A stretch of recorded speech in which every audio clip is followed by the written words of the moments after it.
আরে আমার সোয়েটারটা নিয়েছো? এই তো শালটা কোথায়? শালটা পরে কিন্তু ঠান্ডা হবে কিন্তু খুব। আমার ওই শালটা নিয়ে নাও আর সোয়েটার দুটো নিয়ে নাও। আরে সব নিচ্ছি, এক এক করে সব নিচ্ছি, দাঁড়াও। এটা কি হচ্ছে? আপনারা ঘুরতে যাচ্ছেন? বুড়ো বয়সে এখন ঢং দেখাচ্ছেন?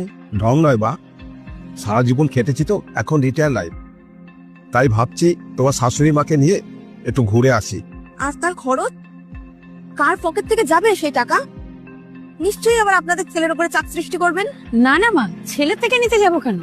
তোমার শ্বশুরের কাছে জমানো টাকা আছে, সেটা থেকেই যাচ্ছি। নিজের টাকা মানে? ওই টাকাতে আমাদেরও অধিকার আছে। অমিতের ভবিষ্যৎ, আমাদের ছেলেপুলেদের কথা ভাববেন না? নাকি বুড়ো বয়সে সব টাকা ফুর্তি করে উড়িয়ে দেবেন? নন্দিনী, তোমার সাহস কি করে বাবা মার সাথে এরকম ভাবে কথা বলার? আর তুমি কিছু না বুঝে না শুনেই তুমি উল্টাপাল্টা কথা বলে যাচ্ছ তাদের।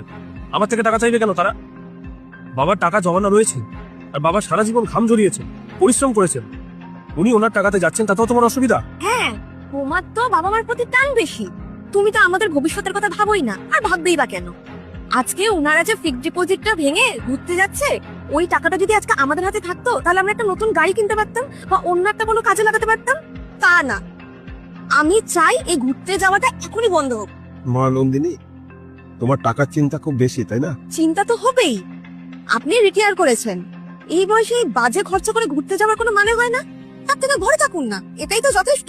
যথেষ্ট নয় মা, সারা জীবন এই ছাদের নিচে চার দেওয়ালের মধ্যে কেটে গেল। এখন বুড়ো বয়সে আমাদের একটু ঘুরতে যাওয়ার শখ হয়েছে, সেখানেও তোমার আপত্তি? আর তুমি যে অধিকারের কথা বলছো, সত্যি করে বলো তো, তুমি কি দিয়ে সেই অধিকার তৈরি করেছো? আমি এই বাড়ির বউ, অমিতের স্ত্রী। আমার স্বামীর টাকা মানে আমারও টাকা। ভুল। তোমার স্বামী আমার ছেলে। আর তুমি যখন এসেছিলে তোমার কাছে কি ছিল? শুধু এক ব্যাগ জামা কাপড় আর কিছু স্বপ্ন। এই বাড়ি, তোমার এই আরামের জীবন, তোমার স্বামী এই আজকের অবস্থান, সব আমার সারা জীবনের পরিশ্রমের ফল। এটা তুমি মনে রেখো। তুমি আমাদের ঘুরতে যাওয়া আটকাতে চাইছো কেন আমি জানি। তুমি ভাবছো যে আমি তোমার স্বামীর কাছ থেকে টাকা চাইবো, কিন্তু তুমি জানো না এখনো আমি তোমার স্বামীর চাইতে বেশি ট্যাক্স দিই। আর একটা কথা কি জানো, তোমার স্বামী এক মাসে যা বেতন পায়, আমি তার চাইতে বেশি সুদ পাই। দেখো মা, আমাদের জীবন এখনো শেষ হয়ে যায়নি। এই টাকাটা দিয়ে আমরা কি করব সেটা আমরা ঠিক করে রেখেছি। তুমি এই সামান্য খরচের জন্য আমাদের সাথে যেভাবে ঝগড়া করছো, সেটা আমার ভালো লাগছে না। তোমার ব্যবহারে প্রমাণ হচ্ছে তুমি আমার অবসর বা শান্তি চাও না। তুমি শুধু চাও আমার জমানো টাকা।